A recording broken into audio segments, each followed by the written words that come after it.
It's an issue President Trump continues to ignore. A lot of young children can't tell time. Yes, a recent survey found that 80% of 6 through 12-year-olds in Oklahoma can't read an analog clock. A volunteer at a local Boys and Girls Club wants to fix that. She's hosting an after-school program to teach the mysteries of the big hand and the little hand. Everyone's so used to seeing digital, she says. They all have cell phones and tablets, so they don't have to look at a clock very often that's analog. And here's something that may or may not help kids tell time. It's called the Albert clock. You have to do a math problem to figure out the time. It's meant for children and adults. And the difficulty level can be adjusted to 6 different levels. So now you have one catch-all excuse for being late. I suck at math. Pretty good, right?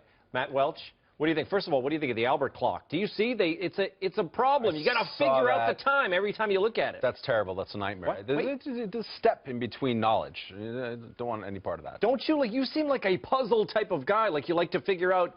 Oh, dude, I was the guy who made, like, the 25-digit long division problems for fun at school in between assignments, because that was a way to spend time on your desk. Yeah. So, no, yeah, I'm that guy. You should like the Albert clock. Yeah, but that's someone else getting in between me and that. I get it. Well, your watch, you have an analog watch, right? Well, the thing is, all you people do, and what this is telling me, since you're all fancier than I am, is that analog watches are a signaling device to show that you're from the older aristocratic America, yes, that you are the striver. You have gone through trade school, yeah, Kristen, and you come out on the other end, so you'll wear this really fancy. You all have beautiful watches. Well, you don't, but everyone else has a really beautiful watches. I'm a working man. Yeah, exactly. But they're good. I mean, look, you've got a watch on. Yes.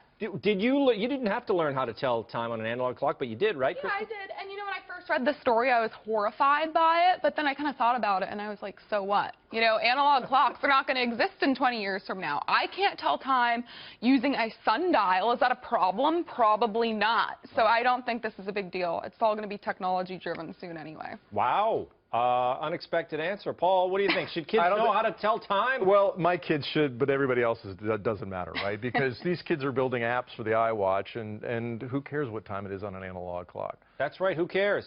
But that's the thing. I mean, maybe if they knew how to tell time, they wouldn't be building fake digital bombs. Right? This is that kid with the clock. Remember? Yeah. Remember to set your bomb forward. I mean, clock forward. Yes. This terrifies me. And first of all, whoever made up the math clock, yeah, that dude needs to be stopped. Yeah. I mean, he needs to be punched. I like that. No, because we're like when you get your first job and you don't want to be late, so you set your clock like 10 minutes early. You know, it's like, oh, that'll trick myself into thinking I'm late, but I'm not. I hate doing math when I'm looking at a clock. That's just horrible and mean. I'm thinking of getting the Albert clock because it'd be good for my kids to learn math and learn how to tell time. And learn how to hate their father. Exactly. And in defense, maybe the kids in Oklahoma have some kind of Zen state where they've transcended time. I think they have.